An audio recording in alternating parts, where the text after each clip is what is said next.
السلام علیکم ورحمۃ اللہ وبرکاتہ۔ آج میں آپ کو ایک بچے کے بارے میں بتاؤں گی جو عاشق رسول تھا۔ ایک مرتبہ ایک یہودی کا بیٹا باہر کھیل رہا تھا تو وہاں پر اور بھی مسلمان بچے کھیل رہے تھے۔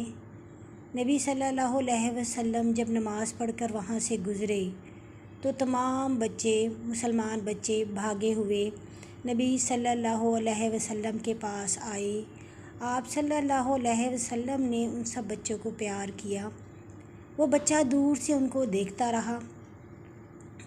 کئی دن گزر گئے کہ وہ بچہ روز ایسے ہی آتا، ان کو دیکھتا، اور جب بچے نبی صلی اللہ علیہ وسلم کی طرف بھاگتے، ان کی گود میں جاتے، ان سے گلے ملتے تو اس بچے کے دل میں بڑی حسرت آتی۔ ایک دن اس نے اپنے ساتھی بچے سے پوچھا کہ اگر میں تمہارے نبی صلی اللہ علیہ وسلم کی طرف بھاگ کے جاؤں گا تو کیا وہ مجھے اپنے گلے کے ساتھ لگائیں گے؟ تو اس بچے نے کہا ہاں، کیوں نہیں، ہمارے جو نبی ہیں صلی اللہ علیہ وسلم وہ بچوں سے بہت پیار کرتے ہیں۔ تو ایک دن نبی صلی اللہ علیہ وسلم جب نماز پڑھ کے مسجد سے باہر آئے تو وہ بچہ جو یہودی کا تھا بھاگتا ہوا آپ کی طرف گیا اور نبی صلی اللہ علیہ وسلم نے اسے اپنے گلے کے ساتھ لگا لیا۔ اس بچے کا معمول ہو گیا کہ وہ روز آتا۔ ایک مرتبہ بڑی شدید گرمی تھی، بچے ظہر کے ٹائم پہ نہ آئے، لیکن وہ بچہ وہاں پہ انتظار کرتا رہا اور وہ نبی صلی اللہ علیہ وسلم کے گلے ملتا۔ ہوا یوں کہ ایک مرتبہ وہ شدید بیمار ہو گیا۔ وہ بچہ مسجد کے سامنے نہ آ سکا۔ نبی صلی اللہ علیہ وسلم کو بھی وہ بچہ بڑا یاد آتا تھا۔ جب بچہ بیمار ہوا تو اس کی ماں روز بروز پریشان ہونے لگ گئی کہ یہ میرا بچہ کیوں نہیں بولتا، اس کو ایسی کیا تکلیف ہے، نہ یہ کچھ کھاتا ہے، نہ یہ کچھ پیتا ہے، نہ ہی کوئی یہ بات کرتا ہے۔ بچے سے اس کی ماں پوچھتی ہے بیٹا مجھے بتاؤ ایسی تمہیں کیا تکلیف ہے، ایسی کیا پریشانی ہے کہ تم اتنا دن بدن کمزور سے کمزور ہوتے جا رہے ہو۔ اس بچے نے کہا کہ ماں اگر میں آپ کو کوئی بات کہوں گا تو آپ مجھ سے ناراض تو نہیں ہوں گی۔ اس کا باپ بھی ایک کونے میں کھڑا تھا تو وہ بچہ کہتا ہے کہ اس طریقے سے میں نبی صلی اللہ علیہ وسلم کو ملتا رہا اور اب چونکہ میں بیمار ہوں، میں ان کو مل نہیں سکتا تو مجھے ان کی جدائی میں بہت تکلیف ہو رہی ہے۔ تو اس کے ماں اپنے شوہر سے کہتی ہے کہ اے بچے کے والد، اگر ہم اپنے بچے کی صحت چاہتے ہیں تو ہمیں نبی صلی اللہ علیہ وسلم کو بلانا پڑے گا۔ اس کا باپ کہتا ہے ٹھیک ہے، میں ان کو کہتا ہوں اگر وہ آ جائیں۔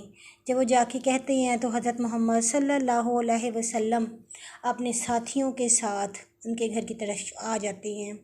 وہ بچہ اپنی ماں کو کہتا ہے کہ مجھے میرے محبوب کی خوشبو آ رہی ہے، اور واقعی جب نبی صلی اللہ علیہ وسلم ان کے گھر پہنچتے ہیں تو بچے کے سر پہ ہاتھ رکھتے ہیں تو بچہ خوشی سے آنکھیں کھول دیتا ہے۔ نبی صلی اللہ علیہ وسلم اسے کہتے ہیں کہ تم کلمہ پڑھ لو۔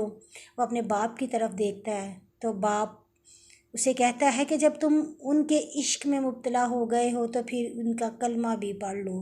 بچہ کلمہ پڑھتا ہے تو اس کی روح پرواز کر جاتی ہے۔ جو اس کا باپ یہودی ہوتا ہے وہ کہتا ہے کہ اب یہ ہمارے کسی کام کا نہیں رہا، اب آپ اس کو ساتھ لے جائیں۔ نبی صلی اللہ علیہ وسلم حضرت عمر، حضرت عثمان غنی رضی اللہ تعالیٰ عنہ، حضرت ابوبکر صدیق رضی اللہ تعالیٰ عنہ اور حضرت بلال کے ساتھ اس کو لے کے آتے ہیں، اس کو غسل دلاتے ہیں اور اس کو قبر میں خود ڈالتے ہیں اور ان کو کہتے ہیں کہ تمہاری قبر کو میں جنت بنا دوں گا۔ جب نبی صلی اللہ علیہ وسلم اسے قبر میں اتار رہے ہوتے ہیں تو آپ اپنے پاؤں کی انگلیوں کے بل پر کھڑے ہوتے ہیں اور کچھ دیر بعد آپ کو اتنا پسینہ آیا ہوتا ہے اور آپ کا چہرہ زرد ہو جاتا ہے۔ جب آپ دفنا دیتے ہیں اور اس کے بعد جب باہر آتے ہیں تو صحابہ کرام پوچھتے ہیں کہ یا رسول اللہ صلی اللہ علیہ وسلم، ہم نے آج تک یہ نہیں دیکھا کہ آپ کبھی قبر میں پاؤں کے بل کھڑے ہوں، انگلیوں کے بل کھڑے ہوں۔ تو نبی صلی اللہ علیہ وسلم نے فرمایا کہ میرے اس عاشق کو دیکھنے کے لیے اتنے فرشتے آئے ہوئے تھے کہ مجھے وہاں پر پاؤں رکھنے کی جگہ نہیں تھی، اور میں یہ کوشش کر رہا تھا کہ کہیں میرا پاؤں کسی فرشتے پر نہ آ جائے، اور مجھے پسینہ اس لیے آ گیا اور مجھے تھکاوٹ کا احساس اس لیے ہو رہا ہے کہ حوریں اور جو فرشتے ہیں وہ اس کا دیدار کرنے آ رہے تھے۔ اللہ تعالیٰ جیسے اس بچے نے اپنی محبت کا حق ادا کیا، ہمیں بھی توفیق دیں، ہمیں بھی اس قابل کر دیں کہ ہم اپنے نبی صلی اللہ علیہ وسلم کے احکامات کی پیروی کریں، اور ہم تو خوش نصیب ہیں، ہم تو بڑے ہی اللہ کی رحمت والے ہیں کہ ہمیں اللہ تعالیٰ نے اپنے نبی کا امتی بنایا ہے۔ یا اللہ ہمیں اس قابل کر دے کہ ہم اپنے محبوب صلی اللہ علیہ وسلم کے تمام اعمال کی پیروی کر سکیں، اور آخرت میں ہمیں ان کی شفاعت نصیب ہو۔ آمین۔